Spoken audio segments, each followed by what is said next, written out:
নামে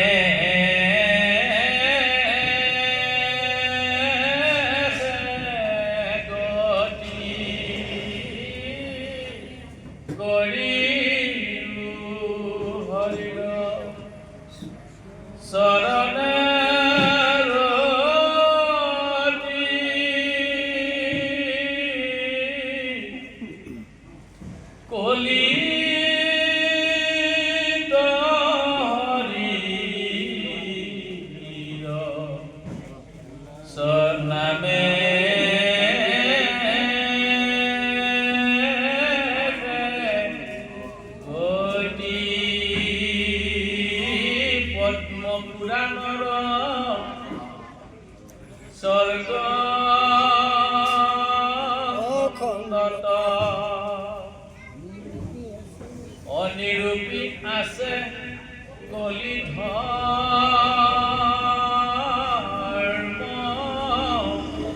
যত অতাক শুনা আৱে একান্ত চিত্তে যাৰ ইচ্ছা আছে ভৱ তৰিতে। সুন্দৰভাৱে দেৱভাষা সংস্কৃতত নহয়, ইংৰাজীত নহয়, উৰ্দুত নহয়, ফৰাচীত নহয়, একদম সহজ সৰলভাৱে মহাপুৰুষ গুৰুজনাই আমাৰ ভাষাটোৰ নাম মাতৃভাষা। মাতৃভাষা মানে মাৰ মুখৰ পৰা প্ৰথমতে আমি যিটো ভাষা পাওঁ আৰু এই নিজ মাতৃভাষাত মহাপুৰুষ শ্ৰীমন্ত শংকৰদেৱে দেৱভাষা সংস্কৃতৰ পৰা প্ৰাঞ্জল মাতৃভাষাত আমাক অনুবাদ কৰি থৈ গ'ল। সহজতে আমি বুজিব পৰাকৈ, জানিব পৰাকৈ, শিকিব পৰাকৈ অনন্ত কোটি ব্ৰহ্মাণ্ডৰ প্ৰতি যাক বিচাৰি যুগ যুগ ধৰি তপস্যা সাধনাৰ দ্বাৰাও মহা যোগীসকলে যাক নাপাইছিল, নহয়নে বাৰু? যাক নাপাইছিলে, কাক নাপাইছিলে? ঈশ্বৰ তত্ত্ব। সনক সনন্দ যোগী ও যাহাকো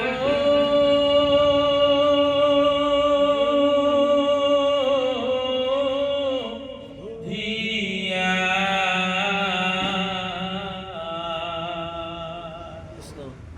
সকল নিগমে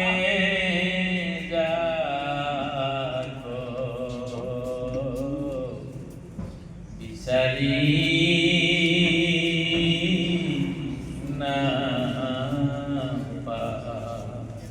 সনক সনাতন সনন্দ সনন কুমাৰ মহাকীৰ্ত।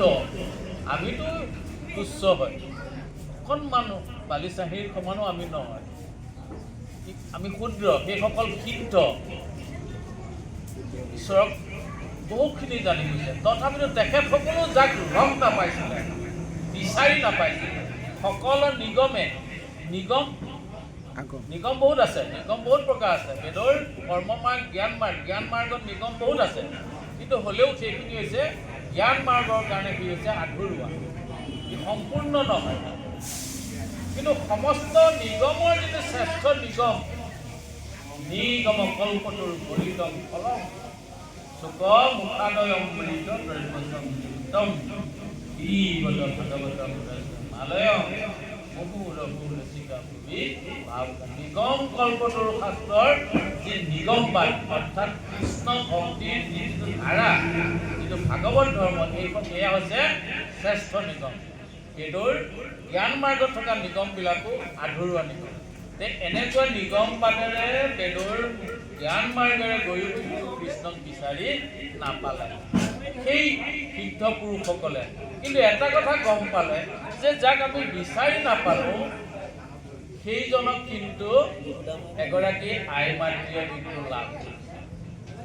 সেইটোতো আচৰিত। আমি ইমান যাগ যজ্ঞ তপস্যা বেদ অভ্যাস কৰিছোঁ, কিমান কি কৰি আমি কিমান চাৰ্টিফিকেট আমাৰ আছে, অথচ আমি লগ নাপালোঁ। আৰু এগৰাকী আয়ে লগ পাব এইটো অসম্ভৱ। অদ্ভুত যেন মনত ধাৰণা হৈছে। কিন্তু তেতিয়া গম পালে যে নহয় এগৰাকী আয়ে কিন্তু লাভ কৰিছে। তেতিয়া আমি বিচাৰিলে কোন সেইগৰাকী, নাম কি? বোলে যশোদা। বোলে ঘৰ ক'ত? গোকুলত। পুৰা এড্ৰেছ লৈছে, এড্ৰেছ লৈ আহিছে। আহি যশোদাক সুধিছে, কহয় মাধৱ মাই অ কিনো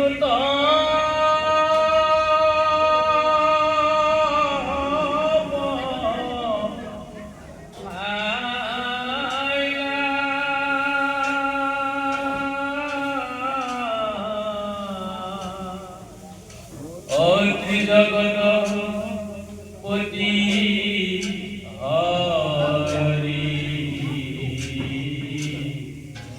ৰাখুৱা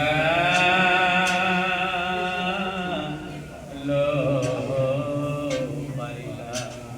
হেৰা মাধৱৰ মা, হেৰা যশোদা, নাম যাৰ, নামেই যাৰ পৰিচয় যশোদা, ভগৱন্তৰ সমস্ত যশ যিগৰাকী আই মাতৃৰ দ্বাৰা জগতত বিয়োগ কৰিছে, সমস্ত যশ প্ৰকাশ হৈ গৈছে, এইগৰাকী মাতৃৰ নাম হৈছে যশোদা। যশোদাক সুধিছে, আমি কিন্তু বহুত পঢ়া শুনা কৰিছোঁ, কৃষ্ণক বিচাৰিছোঁ, সেই পূৰ্ণ ব্ৰহ্মক বিচাৰিছোঁ, কিন্তু নাপালোঁ।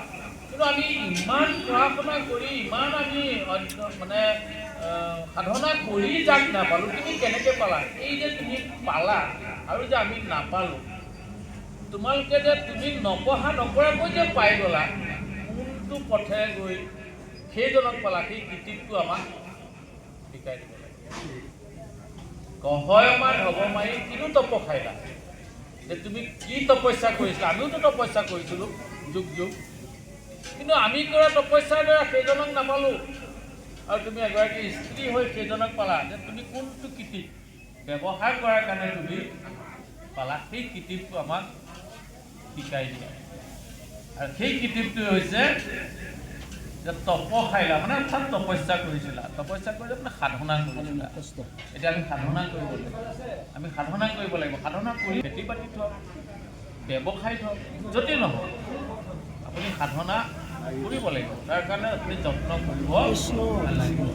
ঠিক তেনেকৈ এতিয়া ইয়াত এই কথাটো কি কৈছে যে পদ্ম পুৰাণৰ স্বৰ্গখণ্ডত নিৰূপী আছে কলি ধৰ্ম যত। কলি কালত আমি বা মানুহে, অৰ্থাৎ মানুহৰ কাৰণে ধৰ্ম, ইতৰ প্ৰাণীৰ কাৰণে ধৰ্ম নহয়। ইতৰ প্ৰাণীৰ কোনো ধৰ্ম নাই, সিহঁতক যি নিয়ম বান্ধি দিছে সেইমতে চলিছে। কেৱল কলিকালত মানৱৰ কাৰণে ধৰ্ম, মানুহৰ কাৰণে ধৰ্ম। এই মানৱ ধৰ্মটো প্ৰথম কথা হৈছে যে আমি জাত পাতবোৰ এৰি, ধনী দুখীয়াবোৰ এৰি মানৱ ধৰ্ম কেনেকৈ কৰিব লাগে। আপোনালোকে যদি পঢ়িছে শুনিছে, মাদাৰ টেৰেছাৰ নাম শুনিছে নহয়নে বাৰু? মাদাৰ টেৰেছাই মানৱ সেৱা কৰিছে। তেওঁ কিন্তু গীতা বাইবেল লৈ পঢ়ি ফুৰা নাছিল, কিন্তু মানৱ সেৱা কৰিছে। আৰু এজনে কৰি থৈ গ'ল আমাৰ অসমত, কোনে কৰিলে? সুযোগ্য সন্তান জুবিন গাৰ্গে কৰি থৈ গ'ল। মানুহ কেনেকুৱা হ'ব লাগে, কাক মানুহ বুলি কয়? আমিতো চব মানুহ, আপুনি মই আমি সকলো মানুহ, কিন্তু মানুহ দেখাত আমি মানুহ, আপোনালোক কিন্তু মানুহ, দেখাত মানুহ, কিন্তু মানুহৰ যিখিনি গুণ থাকিব লাগে, মানুহ বোলে অমুক মানুহজন, কাজিৰঙাৰ ভৱেশ দত্ত মানুহজন ভাল, ভকত পিছত ক'ব, মানুহজন ভাল, প্ৰথমতে এইটো আদায় কৰক, মানুহজন ভাল।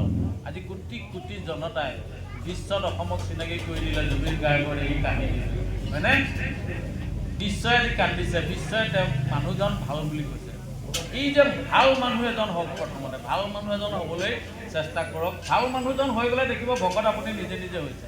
যেতিয়ালৈকে আমি মানৱত্ব গুণখিনি নাপাম, তেতিয়ালৈকে আমি মানুহৰ পৰা, সেইকাৰণে আমাক যে প্ৰত্যেকটো অধ্যায়ৰ অন্তত যে গুৰুজনে যে কৈ যায়, মানে যে বহুত থেটলিং দি যায় যে, কাৰণ সেইটো এটা কথা। যাই হওক, এই পদ্ম পুৰাণৰ স্বৰ্গখণ্ডত কলি ধৰ্মৰ বিষয়ে লিখা আছে। মই জনসাধাৰণৰ মংগলৰ উদ্দেশ্যে মই এতিয়া কম, কিন্তু তাৰ আগতে মোৰ এটা অনুৰোধ ৰাখিছে। গুৰুজনে ৰাখিছে দেই, মই ৰখা নাই, গুৰুজনে ৰাখিছে। যাতে অনুৰোধটো হৈছে তাক শুনা আৱে একান্ত চিত্তে। এটা বিশেষণ লঘু আছে ইয়াত। কেনেকৈ শুনিবলৈ দিছে? একান্ত চিত্তে। সেই যেনেকৈ যশোদাত সাধনা কৰিছিলে, ঠিক তেনেকৈ মানে একান্ত, মানে যিখিনি সময়ত আমি কৃষ্ণ কথা শুনিম সেইখিনি সময়ত মানে মনটো অন্যত থাকিব দিব, মনটোক অন্যত থাকিব দিব, মনটোক সুধিব সেই সময়ত মাইকটো এইটো কথাটো কৰি লওঁ। মানে একান্ত একান্ত মানে সম্পূৰ্ণভাৱে, একান্ত শব্দ এটা সংস্কৃত শব্দ। এই একান্ত মানে হৈছে সম্পূৰ্ণভাৱে, এইটো যেন একদম সম্পূৰ্ণভাৱে ঈশ্বৰত লিপ্ত হ'ল।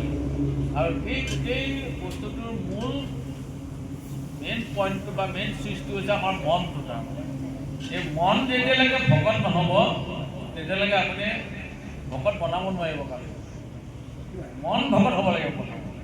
আমাৰ যেতিয়া বহু ল'ৰা ছোৱালীক আমি শৰণ দিবলৈ লৈ যাবলগীয়া হয়, ঠেলি এজুৰি লৈ যাবলগীয়া হয় বা বাধ্যত পৰি লৈ যাবলগীয়া হয়, তেতিয়াহ'লে যাৰ মনটো যোৱা নাই নহয় শৰণৰ প্ৰতি, তাক মানে শৰণ দিয়াই লৈ আহিলেও পিছত শৰণ আকৌ দুদিনমানতে সি নষ্ট কৰি দিব। কিন্তু মনে যেতিয়া শৰণ ল'ব নহয় কৃষ্ণ, তেতিয়া চিন্তা নাই আৰু সেই মন দূৰলৈ যাব।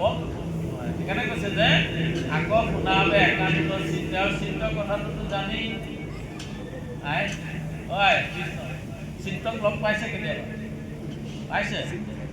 পাইছিলে কেতিয়া?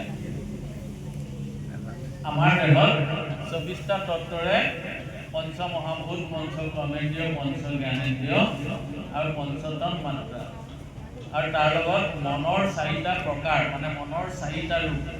এই 4টা হৈছে মন, বুদ্ধি, চিত্ত, অহংকাৰ। আৰু চিত্ত, মনৰ ওপৰত হৈছে চিত্ত, মনতকৈ চিত্তৰ ক্ষমতা আৰু বেছি। চিত্তৰ ওপৰত আছে বুদ্ধি, ই আৰু প্ৰখৰ। যাৰ মনে আনৰ লগত কথা নাপাতি প্ৰথমতে চিত্ৰৰ লগত কথা পাতিব।